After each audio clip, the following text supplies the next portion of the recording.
telefonidan zapalni topib oldim. Bitta qiz mana bunaqa qilib sertsa qilib turibdi qo'lini.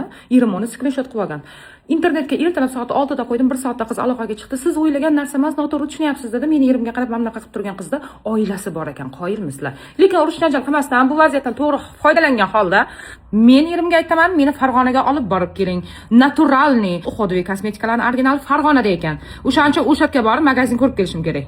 Buni tayyorlang, ketamiz.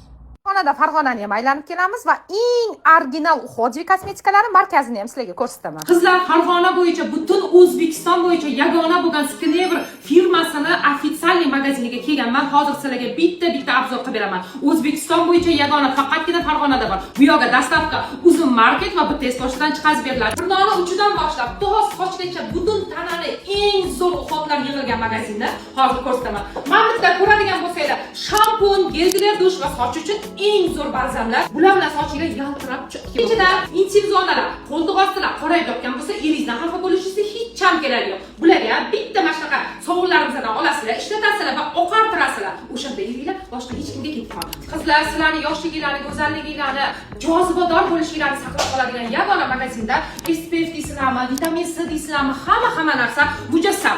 Именно shu yerdagi mahsulotlardan olib ishlatib boshlaganingizdan keyin sizlar kosmetologiyani unutasizlar. Mamdimga ajin tushdi yoki mana joyimda dog' tushdi deb boradigan bo'lsanglar, kamida 400-500 dollar pullar shilaveradi. Undan ko'ra vaqtida o'qitlarni qiladigan bo'lsanglar, o'sha pullarning hammasi yoningizga qoladi. Qarang, keling. Bitta mana bunaqa svetlichkani bahosi mana shular bo'ldi, xudo xolisa, bitta belak bilan pulini oplatasini qilasiz. Qizlarga ham aytmoqchiman, endi sizni yoningizda siqilgandan foyda yo'q qizlar. O'zimizga o'qib qilamiz, o'zimizni sevamiz. Bizdan boshqalar qolganlar qolib ketaveradi, er-janvar ham bir kuni qarib-chirib baribir o'zimizga qoladi. O'shaning uchun biz o'zimiz chiroyli, takkoy bo'lib yursak, qilmaysizmi boshqa? Turishingiz qanday ma'qul? Qilmaydi.